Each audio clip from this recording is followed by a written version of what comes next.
What's up, guys? Welcome back. Playing some more boss arenas here.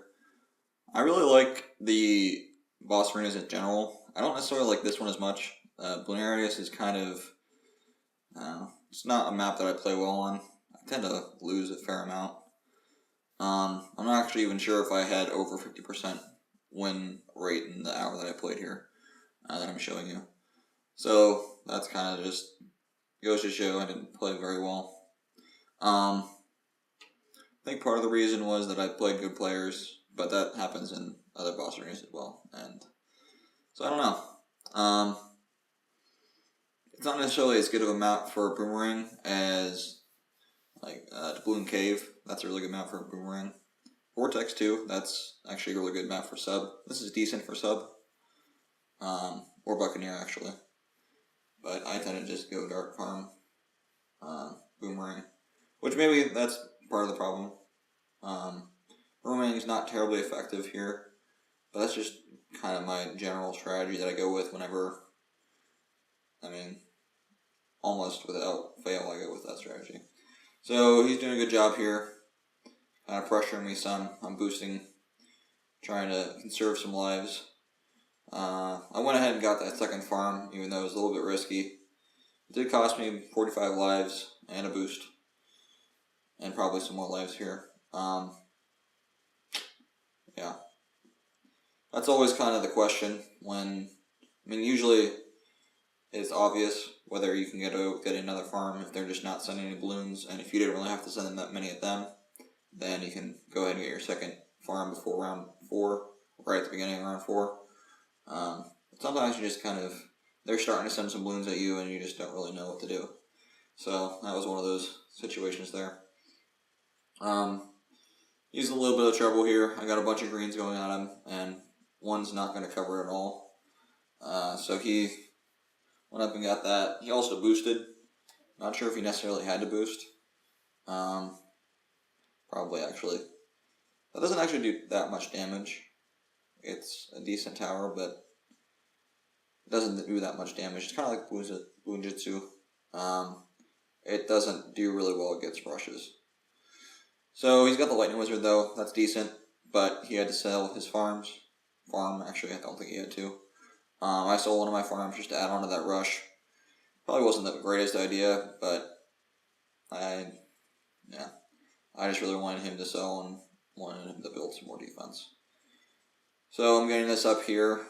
I started liking put it here instead of the other spot, but I kind of played around with that a little bit, and I don't know, it doesn't work terribly well either place, so maybe in the future I'll just not go with Boomerang here. Maybe I'll bring something else like Bomb Tower, maybe. Chipper is always a good tower to bring as well. So really he's been super passive. He did send some early stuff to me, but since then, he really hasn't done that much, so I'm not terribly worried. But when I see him sell his towers and boost his tower, which is a very obvious sign, then you kind of just have to sell your stuff. Because if they start selling their actual towers, then you know they're probably going all in, and if not, then that's okay. So I had him pretty much dead to rights as soon as I stopped his rush there. He sold all his stuff, and so that was a pretty reasonably easy victory. Talked about how I was always seeing good opponents, and he's decent, but I often see people that are ranked in the top 100 and whatnot. So here we go against Nick at Night. It's not the one with the YouTube channel. At least as far as I know. Actually, it could be. I doubt it, though. Probably just a copycat. So, starting out, Dark Farm.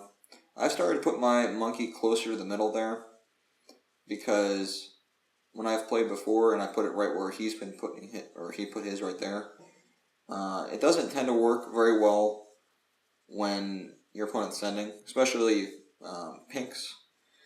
because they can only hit them over in that smaller circle over there. Once they get into the bigger circle, then they're away from the range and they won't be able to do anything to it. So it limits the usability of it.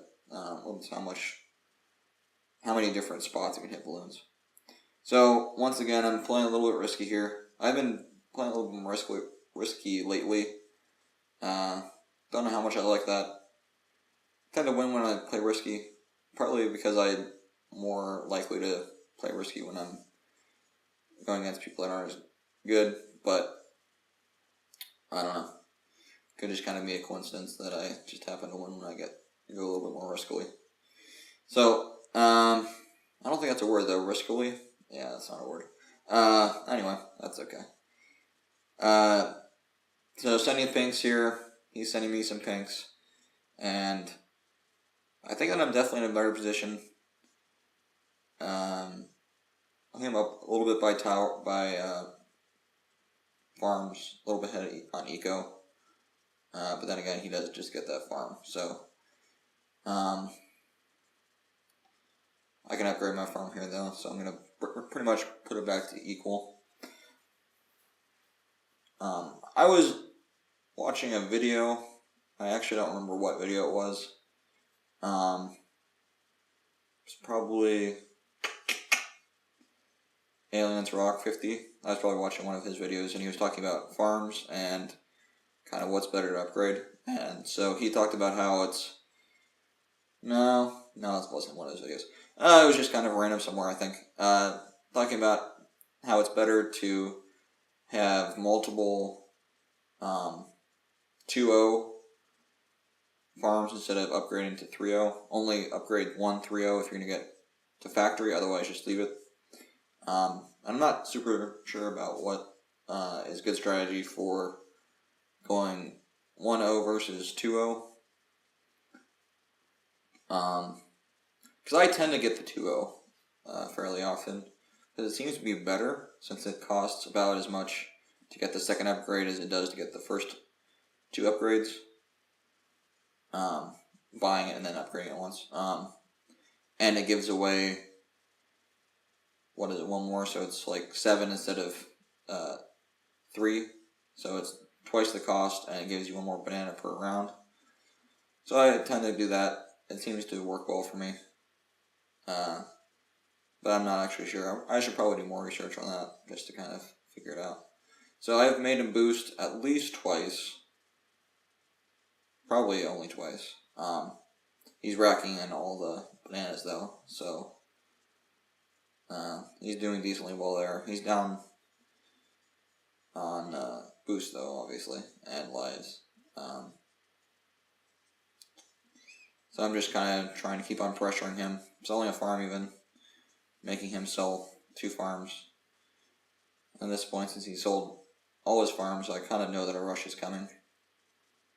So, go for that. He sends me a big old rush.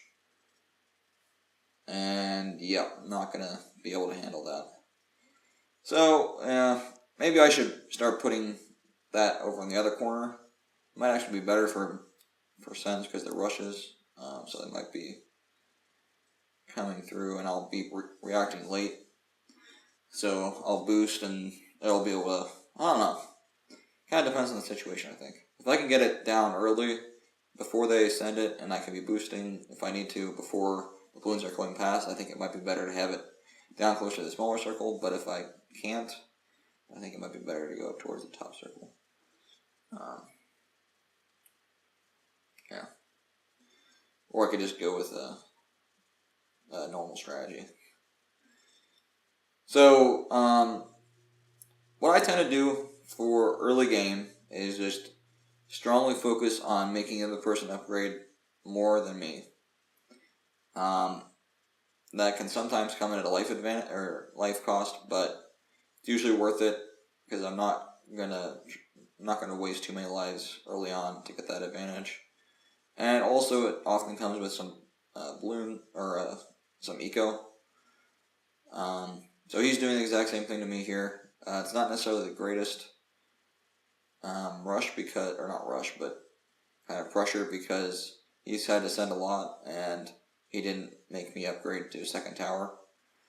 At this point, it's definitely better just to send pinks in round 4. You can send blues maybe if the other person's only upgraded like the second upgrade on one of their monkeys like I have. Might be better for them to send blues, but it's kind of just personal preference. Blues don't necessarily put as much pressure on initially, so they're slow, but they can do better. They can kind of set you up for sending pinks if you send a bunch of them, and they start working their way around the map. So, I'm up a little bit on farms. He's up a decent amount on eco. So it's a fairly even match right now. Both have 2 dart monkeys, so neither of us really has an advantage there. He's going to make me build another monkey here. I won't really need to upgrade it that much. That's the other thing I would kind of suggest here, just like with normal battles. Try to send some blacks on round 7 if you can. I didn't hear, just, I don't know, wasn't paying attention or something. But they work really well with the natural sends. You can often make someone buy monkey or something. So we're both sending yellows here. I'm thinking about selling. I make the right decision and I don't. Able to hold off his rush here without boosting. With very minimal life loss. I do waste my tax. They didn't really actually help me that much there. So I decided not to upgrade my farm and instead get some boomerang action going. Also send him some lead. I love doing this. Send him some regen lead. Especially when someone only has like a, what is that, a 1-0? Now it's a 2-0 wizard. If they kind of ignore it for a while, it'll start to regrow on them and just cause them some problems. And you can see there, it got him to boost. So, sending me some camo leads, which is exactly the right thing to do. Make me upgrade here. Make me sell and upgrade. So that was a pretty, got me to sell all my stuff. And I'm in a bit of trouble here. I boosted pretty late. I should have done it earlier, or not at all. But luckily he's rushing me with a lot of whites, camo white regens, which is not going to do anything, since I now have that Glaive Lord up. It's not going to be much that gets through. Probably even a all-out regen Rainbow Rush wouldn't get through for me right now, if I boost it especially. So, that's the nice thing about having Boomerang. So I'm sending some at him. I've kind of changed my strategy since then. Now I tend to send the leads and then the camos, or the ceramics. So he just decided not to defend at all. He kind of figured that wasn't a great option, so he went ahead and just rushed me and came up short. So I hope you enjoyed this video, and if you did, then you should check out some more of my Boss Arena videos that are going to be coming out very soon. So I'll see you then.